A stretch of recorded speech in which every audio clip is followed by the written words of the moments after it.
जय हिंद दोस्तों। आज आपका स्वागत है मेरे YouTube चैनल पर। आज मैं आपको ना ऐसी जानकारी दूंगा जो आज की डेट में इतनी तेजी से फैल रही है कि मतलब कि ये मान के चलो कि आज हर कोई बंदा यानी कि हर नया यूथ इस चीज को यूज कर रहा है।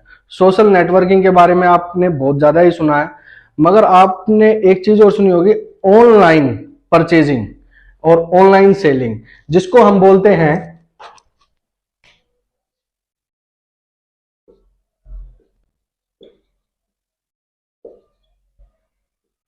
E commerce.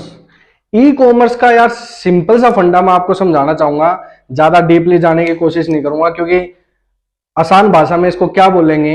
ई कॉमर्स का मतलब वो होता है जो आप ऑनलाइन ट्रेडिंग करते हो, ऑनलाइन परचेजिंग, ऑनलाइन सेलिंग, जो भी आप करते हो। जैसे कि ई कॉमर्स की कुछ साइटें हैं, जैसे आप फ्लिपकार्ट है जो इंडिया में बहुत ज्यादा ही फेमस है, Amazon है जो वर्ल्ड वर्ल्ड लेवल पे फेमस है, .com या .in जो भी आप करना चाहो, मीशो है, और नए नए पोर्टल बहुत सारे हैं, जैसे अब जियो मार्ट भी आ रहा है।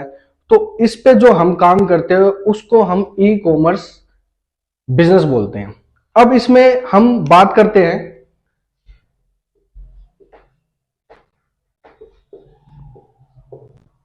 B2C और B2B।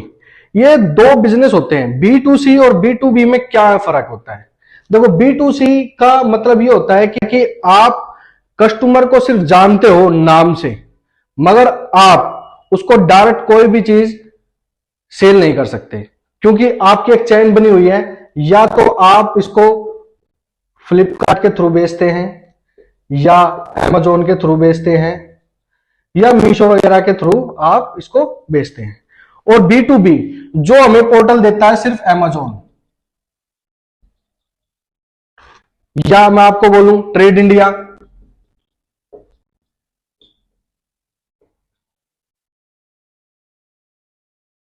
या मैं आपको बोलूं इंडिया मार्ट, ये B2B बिजनेस में ये होता है कि आप डायरेक्ट सामने पार्टी से बात कर सकते हो। अब मैं मुद्दे पे आना चाहूंगा कि जो आज का जो नया यूथ है वो ऑनलाइन बिजनेस में बहुत ज्यादा ग्रो कर रहा है, या उसमें अंदर ही अंदर घुसता जा रहा है।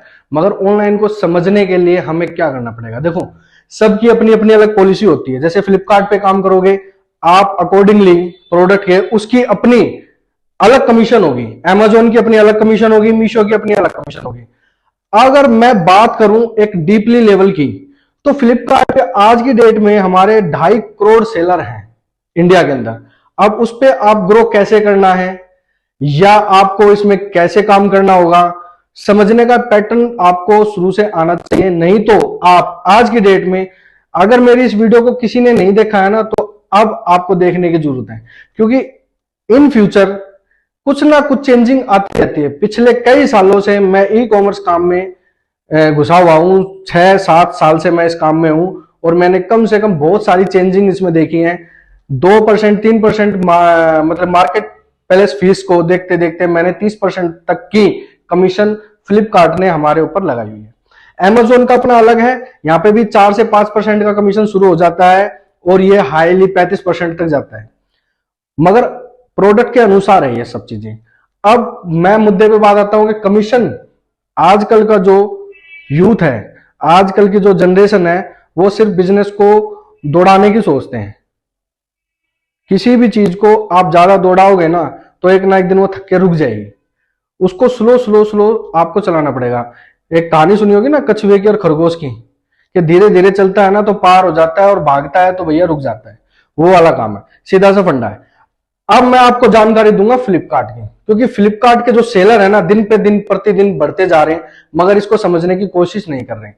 क्योंकि इसमें बहुत सारे फंडे ऐसे होते हैं फ्लिपकार्ट के अंदर कि मतलब कि आप ये सोच के चलो कि आपका जो कमीशन है वो तो आपसे ले ही रहा है।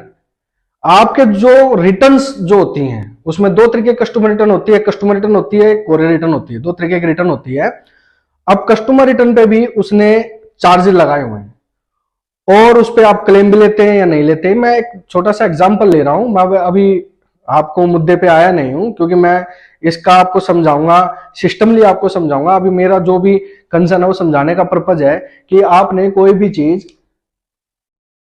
500 रुपए की आपने बेची, सेल परचेज आपने, सेल आपने, note MRP, only selling price 500 रुपए। एमआरपी जो XYZ आपको जो भी रखना है, ये आपने एमआरपी रख ली, ये सेलिंग प्राइस रख ली आपने, ठीक है। अब आपका प्रोडक्ट कितने का है, मान के चलो 200 रुपए का।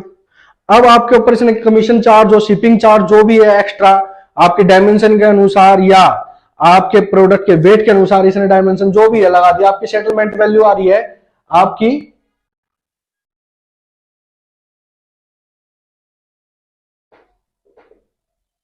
सेटल अमाउंट आ रहा है आपका 350 रुपए। अब आप देखोगे कि 200 और 350 में 150 रुपए का फर्क आया है, मगर ये फर्क एक्चुअल है या नहीं, आपने 150 रुपए कमाए या नहीं, यही चीज मेन टॉपिक है।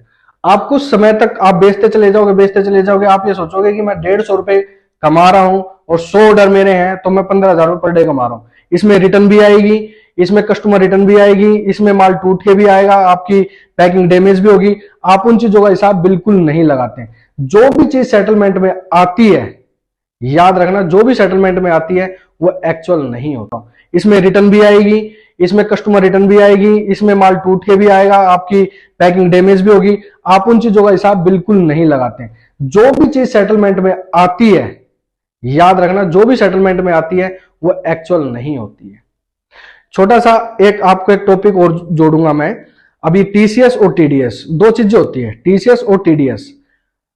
इसका जो हम लिंक है या जो भी मैं इसके बारे में समझाऊंगा, मैं आपको अगली वीडियो में समझाऊंगा। बट मेरा जो कंसर्न है, मेरा सिर्फ यही कंसर्न है कि 200 रुपए की चीज खरीद के 350 में बेचते हो तो आप 150 रुपए का मार्जिन नहीं कमा रहे हो, क्योंकि 200 रुपए के ऊपर आपने जो भी है पैकिंग लगाई होगी 20 रुपए की, आपका ऐड हो गया 220। अब 220 के बाद आपने बेच दिया तो 130 रुपए मार्जिन। आप नॉर्मली मैं बताता हूं 350 रुपए का आपका सेटलमेंट अमाउंट होगा, तो आपके जो अकाउंट में आएंगे वो 340 रुपए के अकॉर्डिंग आएंगे। 340 रुपए के अकॉर्डिंग आएंगे तो आप डिफरेंस देखोगे तो 120 रुपए का डिफरेंस होगा। जो डिफरेंस 120 रुपए आपका जेन्युइन नहीं है, क्योंकि आपकी मान के चलो 100 ऑर्डर है, मैंने अभी आपको ये क्या बताया, 220 रुपए का हमारा परचेजिंग प्लस पैकिंग, 340 रुपए हमारा सेटल्ड अमाउंट आया है, ठीक है। जो डिफरेंस है वो 120 रुपए का डिफरेंस आया है।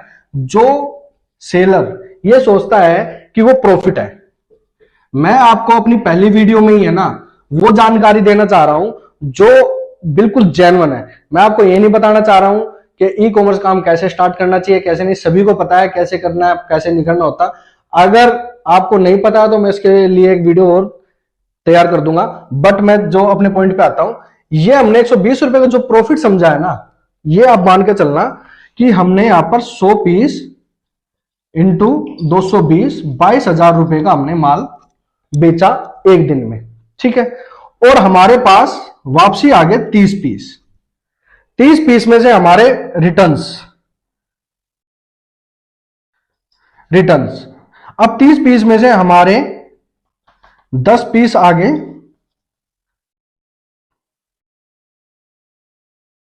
कस्टमर रिटर्न, क्योंकि हमारी दो तरीके की रिटर्न होती है, कोरी रिटर्न होती है, कस्टमर रिटर्न होते हैं। कोरी रिटर्न पे कोई भी चार्ज नहीं लगता है, मगर कस्टमर रिटर्न पे हमारा चार्ज लगता है। अगर मैं इस कस्टमर रिटर्न को इनटू अगर मैं 250 रुपए से, मैं आपको बता देना चाह रहा हूं कि फ्लिपकार्ट का जो वापसी पैकेट आता है वो भी खुल के कस्टमर के पास से, उस पर चार्जेस बहुत ज्यादा है। मिनिमम 250 रुपए से लेके ये 450-500 रुपए तक पहुंचता है, अकॉर्डिंगली आपके प्रोडक्ट के बारे में। तो यहां पर आपने देखा कि 2,500 रुपए आपका यहां कट चुका है और आपके 30 रिटर्न थी, तो आपका 70 रुपए के अकॉर्डिंग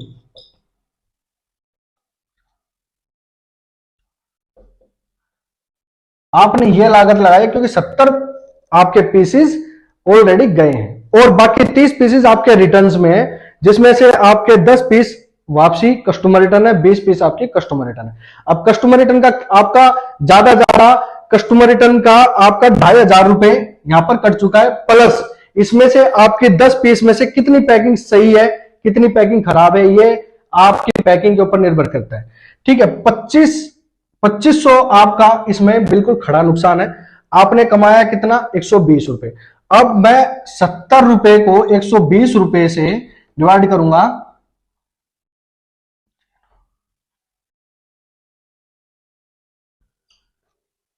8,400। 8,400 रुपए जो आपको प्रॉफिट दिखा रहा है, वो 2,500 रुपए आप इसमें से अगर लेस करोगे तो 6,900 रुपए दिखाएगा। मगर अभी एक चीज और समझो, अभी 10 पीस में से जो आपकी पैकिंग लगी है 20 रुपए की, मान के चलो आपकी 5 पीसों की पैकिंग जो है बिल्कुल खराब डैमेज है, तो आप इसमें से 100 रुपए और लेस करो। और आपके जो 20 पैकेट कोरे रिटर्न, मान लो कोरे रिटर्न जो आपका पैकेट आया है, अगर उसमें से 20 पैकेट में से भी अगर आपकी पैकिंग 5 पीस और खराब है, तो आप 100 रुपए और मानो। ये आपके पास एक्चुअल 5700 रुपए आपका बचा। अब इस 5700 में से 1% आप टीसीएस दोगे, क्योंकि पूरे महीने में जो आपने सेल किया है उसका सीधा 1% टीसीएस कटता है आपका। और जो टीडीएस है, टीडीएस के बारे में मैं आपको बाद में बताऊंगा। मगर आप जो भी सेटलमेंट देखते हैं उसमें से आप मैं एक अंदाजे वर्बली बता रहा हूं कि 10 से 15 रुपए माइनस करके ही आपके अकाउंट में सेटलमेंट आती है, क्योंकि बहुत से सेलरों को ना रिकंसिलिएशन करनी नहीं आती है, जिस वजह से वो एक्चुअल प्रॉफिट नहीं निकाल पाते। मगर ओवरऑल में अगर मैं आपको बताऊं तो नॉर्मली हम इसी तरीके से प्रॉफिट निकालते हैं। जो आपको लास्ट में 5700 है, मैं मान के चलता हूं कि आपको 5500 रुपए का इसमें प्रॉफिट हुआ है, जो आप 8400 समझ रहे थे। तो गाइज मेरा सिर्फ यही मुद्दा है कि कोई भी चीज करो, आप अगर ई कॉमर्स लाइन में आप बिजनेस कर रहे हो और आपको ग्रो करना है, तो चाहे आपकी सेल कम हो मगर आपका मार्जिन इस लेवल पे होना चाहिए कि आपको नुकसान ना हो। मैं आपको एक चीज और समझाना भूल गया, मगर आपको मैं अगली वीडियो में बताऊंगा कस्टमर रिटर्न के बारे में। इस कस्टमर रिटर्न में हमने जो नुकसान हुआ, हम उसका प्रॉफिट कैसे ले सकते हैं या कैसे इसको हम अपने तरीके से, अपने दिमाग से इसको कैसे बचा सकते हैं, ये हम आपको नेक्स्ट वीडियो में बताएंगे। तो गाइस, अगर आपको मेरी ये जानकारी अच्छी लगी हो तो प्लीज लाइक करना, सब्सक्राइब करना और मुझे कमेंट में अपना प्यार देना।